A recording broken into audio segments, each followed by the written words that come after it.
Então, a questão que se coloca, eu passo agora ao doutor Janete, é o seguinte, e aí, né, foi citada a questão do BRICS, da reunião aqui realizada aqui no Brasil. O BRICS, só lembrar, primeiro era o Brasil, Rússia, ainda a China, depois teve a entrada da África do Sul, e mais recentemente de mais 6 países, se eu não estiver enganado. Bem, teve essa reunião agora pela primeira vez com essa ampliação do BRICS, e aí entrou um assunto que deixou, acho que indignado, acho que o cabelo do Trump ficou mais estranho do que já é, que é uma coisa grotesca, convenhamos, é uma coisa ridícula, né? A questão da moeda, utilização do dólar, porque foi já há algum tempo está sendo discutido, ou uma cesta de moedas, ou uma moeda BRICS, são coisas diferentes, ou uma relação bilateral em que haveria conversão plena de uma moeda de um país comerciando com o outro, ou uma outra forma contábil que nós estamos até conversando antes aqui com o doutor Janete. Como é que fica essa questão para o senhor? Para benefício do telespectador, eu vou contar uma historinha rápida. Sim. Quando terminou a Segunda Guerra Mundial, teve o acordo de Bretton Woods, teve uma grande discussão entre Estados Unidos e Inglaterra, qual seria a moeda de conversão para utilização no comércio internacional. E os Estados Unidos, com a força que tinha no pós-guerra, eu não lembro o nome do... Harry Dexter e John Maynard Keynes. Esse aí. Impôs que fosse o dólar. Sim. E foi colocado à força. Muito bem, o dólar realmente tinha expressão e passou a ser a moeda, então, de circulação no mercado internacional. A moeda tem 3 funções, é importante lembrar disso: reserva de valor, unidade de referência e moeda de transação. Como reserva de valor, é aquela moeda que você guarda o que você tem de excedente de capital. Por exemplo, os bancos centrais do mundo. E aí, o recomendável é fazer uma cesta de moedas. O dólar tem sido predominante nessa cesta de moedas em todos os países que têm volumes expressivos em títulos do Tesouro, ou até em papel moeda, mas tem também ouro, euro, yuan, a China tem conseguido conquistar, e fazem, portanto, uma composição. E o dólar está caindo como moeda de reserva.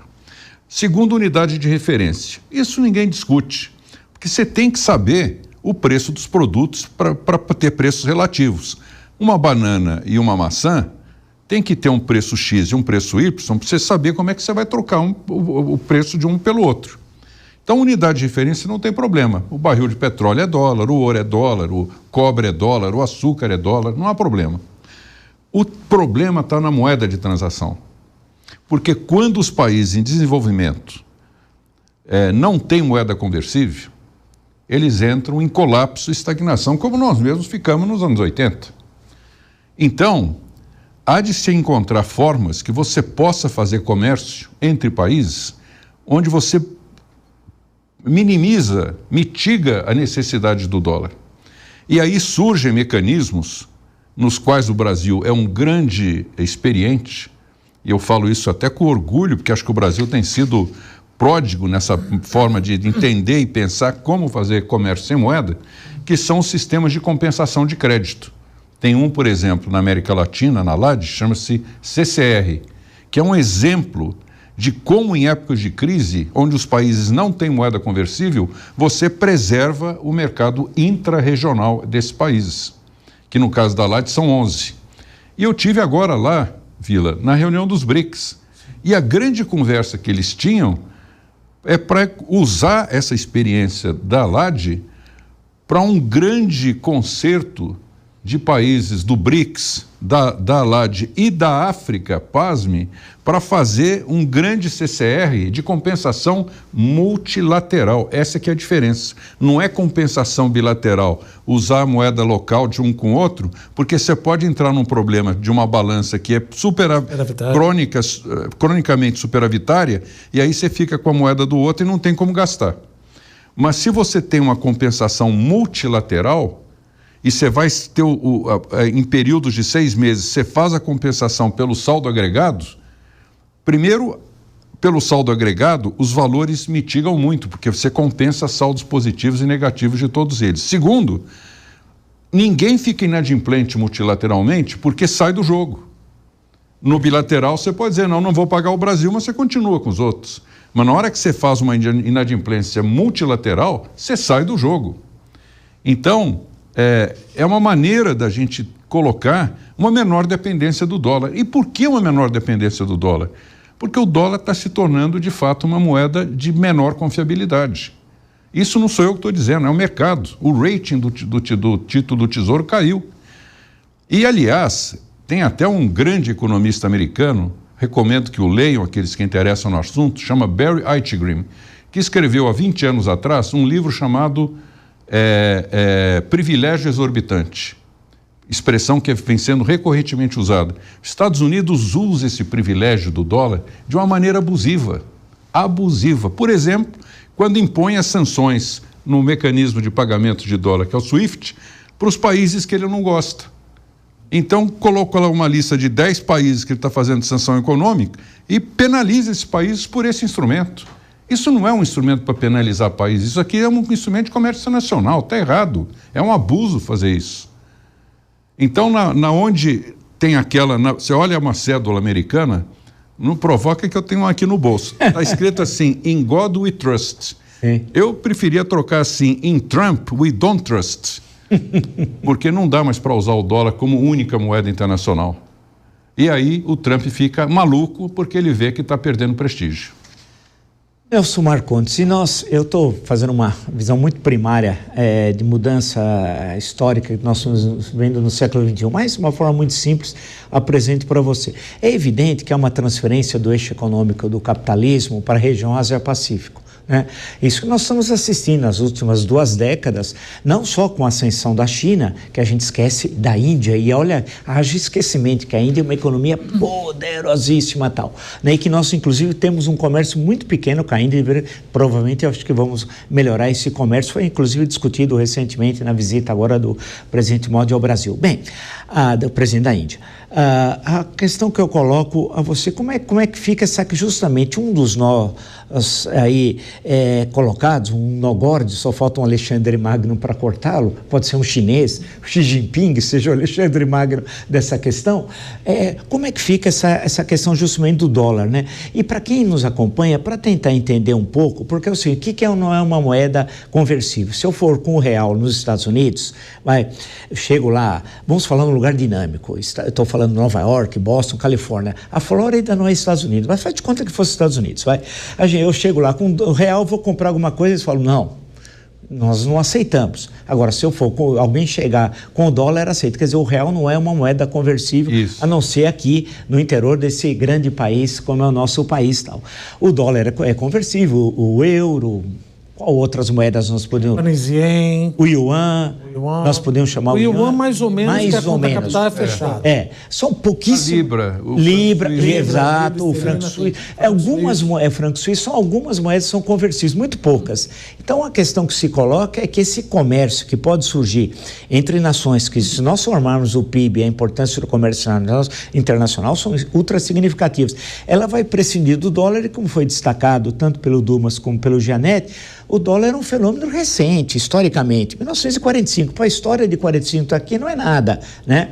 E como é que fica essa questão? Quer dizer, porque a gritaria do Trump não é o Bolsonaro. O Trump nem sabe quem é o Bolsonaro, na essência. Acho que, inclusive porque ele não fala inglês e o Trump não fala português, entendeu? Não dá nem para ser amigo. Nem dá para ser amigo, não caiam nessa, sejam inteligentes, né?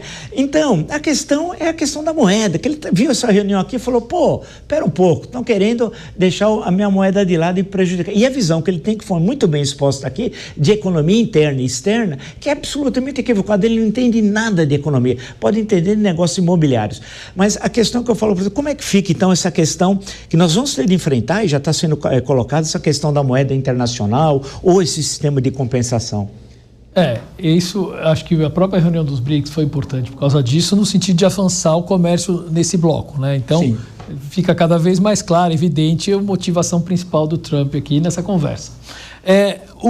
Realmente, os Estados Unidos terem esse poder de emitir a moeda que todo mundo aceita, muda completamente a regra do jogo. Porque, veja bem, é a moeda que ele paga a dívida interna dele em última instância, e a moeda que ele paga também os compromissos externos dele, porque no mundo inteiro aceita a moeda.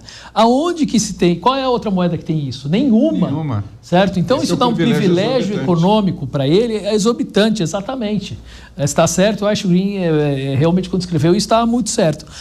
E aí, o que os países têm que fazer? Eles têm que fazer essa moeda. Agora, para eles conseguirem chegar nesse multilateralismo, eles têm que incrementar o comércio deles, tá certo? Porque vamos imaginar que você faça uma moeda, como você falou, multilateral, América Latina, África, tudo bem. Então, todo mundo tem aquele vamos dizer, tem uma quantidade de reservas dessa moeda multilateral. Você vai negociar com a Ásia, você vai negociar com a Ásia, bom, estou dando exemplo América Latina e África. Vai negociar contra o bloco. O outro bloco tem que negociar com você para aceitar a moeda. Desculpe, é uma moeda escritural. Ela não funciona fora do bloco. Não, sim, então é pior ainda. Quer dizer, então você precisa realmente ter um comércio muito forte dentro do bloco. Pior não, eu acho a ideia ótima, mas você precisa ter um comércio forte dentro do bloco. Então o que o Brasil precisa fazer é ampliar o comércio dentro do bloco que ele tem interesse. Mas isso também é desafio para os Estados Unidos, porque ele percebe que o intrarregional pode crescer muito mais do que o extra-regional por causa da facilidade da moeda. Eu colocaria uma reticência, além de aumentar, desculpa te interromper, além de aumentar o grau de integração comercial entre os países dos BRICS, melhorar as instituições financeiras para que abram as contas capitais. Porque você tem vários países com conta capital fechada. Quando você tem uma conta capital fechada, como é o Chinese Yuan, eu estou com o Chinese Yuan. Você tem razão. Eventualmente, eu posso comprar títulos públicos da China? Não, não posso. Poxa, então o que eu vou fazer com essa moeda? Eu vou comprar um título público do Irã? Abrir os mercados. Só que aí vem o exemplo das crises do México. Em 1994 vem a crise da Rússia, em 1998 vem a crise do Brasil, em 1999 vem a crise voltando um pouco da Ásia, justamente, que a China padece dos mesmos problemas da Ásia. Nós estamos em situação muito melhor do que estávamos no final dos anos 90, né? Com as reservas monetárias que nós temos. Nós quebramos. O mundo, nós estamos em situação... O mundo está aprendendo. Aprendendo. Eu acho que, assim, nós estamos, na verdade, no limiar de uma nova ordem econômica mundial. Essa é uma questão importante. E isso está sendo construído, não é um Bretton Woods que teve assim, mas está sendo... Acho que o BRICS, talvez, até estou pensando nisso agora, talvez o BRICS seja um novo Bretton Woods. Pode ser. Mas entendeu? Porque cria uma nova ordem do ponto de vista... Precisa do start. Tem que ser importante pelo comércio, eu acho, né? Do start. Eu acho que o importante é a gente fortalecer o comércio, quer dizer, a movimentação financeira, ela é importante no lastro e tal, mas ela também propicia os fluxos especulativos que a gente tem que tomar um cuidado, né? Eu não sou tão favorável assim a gente ter um fluxo de capitais, que eu digo do ponto de vista financeiro, tão... Se me sobra esse dinheiro, onde que eu vou pôr se por acaso no país é fechado? Não, mas fechado que eu digo... Você na conta capital. O direito de aplicar em títulos dos outros países, logicamente. Mas se a conta capital é fechada e eu estou com essa moeda escritural... Mas aí é o caso da China, exato. Tá certo. Então, foi assim que a China conseguiu controlar o câmbio deles até hoje, né? Que é uma coisa importante. Mas eu não acho que a gente tenha que ter a conta de capital fechada. Eu só acho que a gente precisa ter um nível de câmbio relativamente estável e a gente precisa comercializar... E câmbio de mercado, sem intervenção. Porque senão você cria desequilíbrio. Aí fica na trindade impossível. Não, peraí. Estamos na trindade impossível. Nós estamos aqui já debatendo essa nova ordem econômica mundial. Então, nosso mini Bretton Woods. Veja só, uma coisa que eu admiro na União Europeia é que foi feito um trabalho, não perfeito, mas muito bem feito, de convergência macroeconômica. Se não tivesse tido Maastricht, né? Se não tivesse tido aquela organização de convergência macroeconômica, do Pacto de Estabilidade. Por exemplo, Portugal e Espanha jamais teriam tido capacidade de entrar na União Europeia. Sim, isso sim. Entendeu? Então eu acho que o que precisa ter desse conjunto de países do BRICS é um mínimo, não estou dizendo que precisa ser tudo igual, mas tem que ter um mínimo de convergência macroeconômica. Precisa. Sim. Porque senão você cria um grupo tão heterogêneo que não vai funcionar. Então tem que ter mínimas regras de circulação de fluxo de capital, de câmbio de mercado com uma cotação mínima intervenção possível. Por exemplo, a China intervém demais no câmbio do yuan, na minha opinião. Eu fico às vezes meio assim, bom, mas Yuan, mas ele pode intervir lá e mexer. Aqui no Brasil nós já passamos essa fase, graças a Deus, com grave sofrimento, porque o que fizeram de besteira no câmbio brasileiro, câmbio congelado do cruzado, câmbio sobrevalorizado do plano cruzado, depois câmbio sobrevalorizado também do cartel de câmbio de 2007 a 2011, nós já sofremos, eu exportador, penei por causa de câmbio.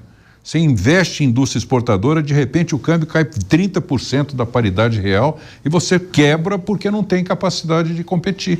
Pronto, a sobrevalorização. O importante para você é ter um câmbio estável e com patamar competitivo. Mas por que sobrevalorizou? Porque teve intervenção espúria. No caso do plano cruzado, no caso do plano cruzado foi congelamento explícito. E depois no plano real, você teve a âncora que era mantido ali. A âncora foi estendida por 4, 5 anos. Que é isso? Precisava? Qual é o custo para 94? A âncora, no começo, sim. Depois ela gostaram muito, porque imagina o poder de compra que isso dá para as pessoas. Aí que veio a reeleição. Sim. Veio todo esse problema. Só